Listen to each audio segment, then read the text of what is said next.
get into that because, you talked about your location strategy, right? And really how does that apply to the real life on the streets, right? The strategy? Well, real life on the streets. Yeah. When I found out when I was talking to dentists, again, during the due diligence process, is that most of them, in order to solve this problem, would either talk to a commercial broker right off the bat, or they would get in their car and they would just drive around looking for a busy corner or an intersection. And by the way, that's calling that number off that building. That's the dumbest thing you can do. Oh, you took the words right out of my mouth. That's my main takeaway from this. We get a ton of requests from people that'll contact us and say, hey, I got a location I think is great. Let's run the competition ratios and the demographics and let's see if this works.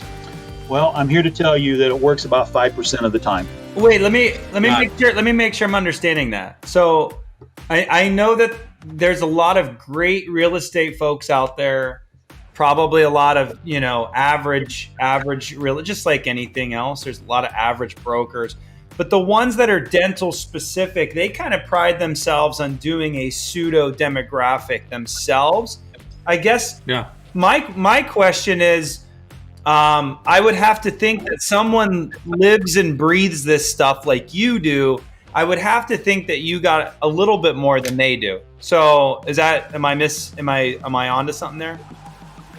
What we can do with commercial brokers is I've saved a ton of them days and weeks of driving around looking at things by doing the process correctly up front.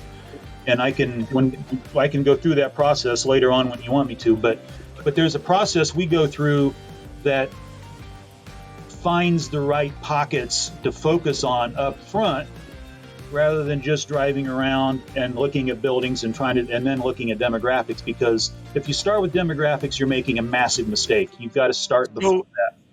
Yeah, no, and this is a great point, and I love this because what happens here, we take your fee, right? Whatever it might be.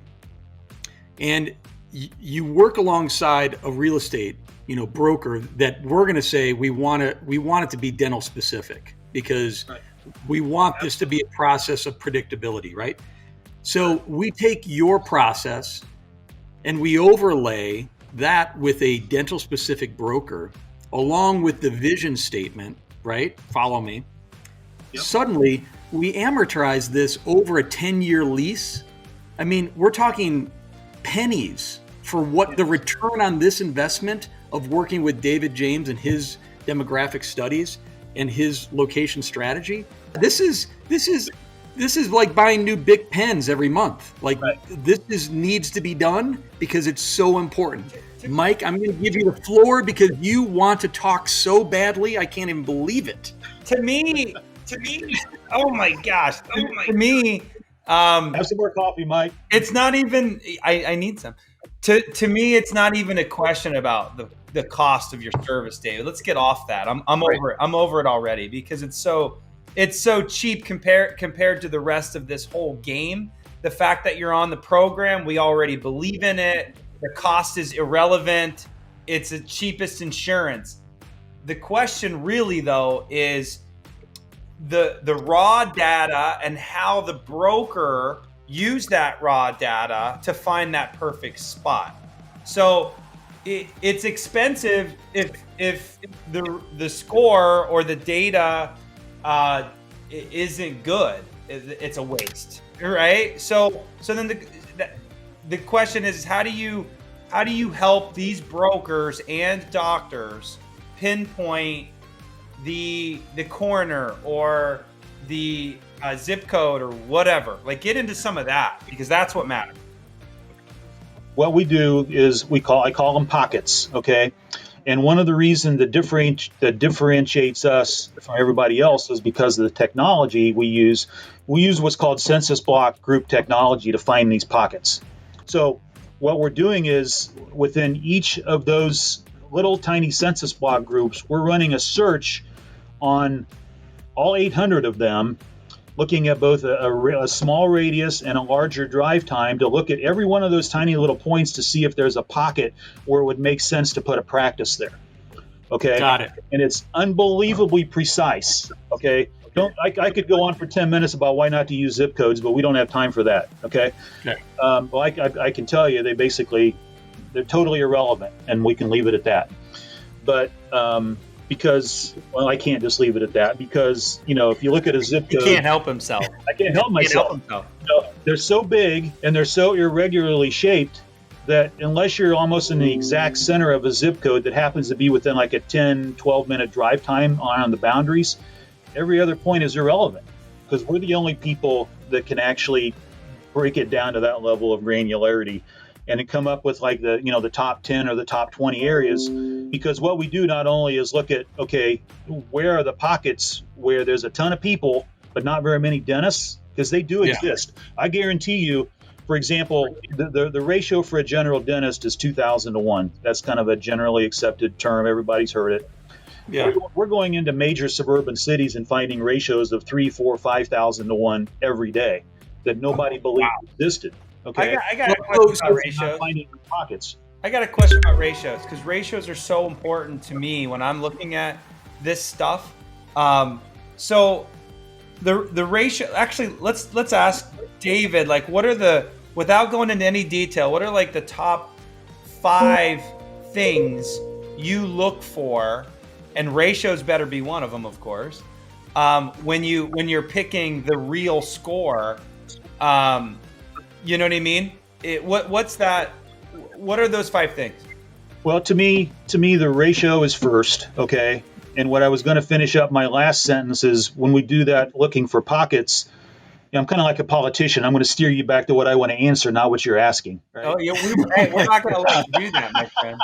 By the way, David, I'll answer your question in 30 seconds, okay? We're gonna edit that out anyway, so it doesn't matter.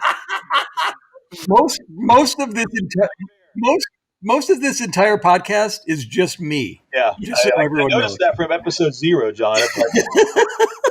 Mike's over there looking good. I mean, by the way, I asked Mike if he was going to wear that same shirt for all 28 episodes. Hey, it's my lucky shirt. What do you want? His lucky shirt. Right. Okay, so pause for a second. Getting back to that, when we do that pocket, okay, when we look for that search, we're also stratifying it based upon a household income level. Well, that's what I was going to ask. Okay. Thank you. Perfect. So is that one of the 5? Well, the first one is competition, right? The ratio. But that ratio needs to be filtered by a household income level because you don't want us, you don't want us to give you like the top 10 results and 15 of them are in the slums because, there's no doctors there because nobody wants to practice there. Right? Right. Okay, so that's 2. That's 2. All right. So the third one is it a good fit for the dentist? Does he see himself living there, working there? Is it the right kind of schools? Is it the right kind of families? That sort of thing, right? Love that. That's the third one. And then only once you pass the first 3 steps do you go to the 4th step, which is deep dive on demographics. Okay? Because there's no reason to pay for a demographic study if the competition is terrible, right? Because you can overcome bad demographics if you have an area with good competition, okay, or even mediocre demographics, but you can have outstanding demographics, but if that ratio is 800 to 1, you're going to struggle, okay, and that affects your business plan because you're going to have to allocate 2, 3, 4 times the amount of a typical startup to marketing just to make inroads into that practice. So that's something, if you determine right up front, that determines how much money you need to go to a lender for. That determines, how excited your distributor gets about bringing you on board, all this kind of stuff. I mean, it has implications throughout the whole process. So that's number 4. That's number 4. And then number 5, that's when you go to your commercial real estate broker. Okay. If you say, I know the pockets, okay, it fits my family, the demographics make sense, then you go find a space within that little pocket to either buy, either to rent or build or buy or whatever.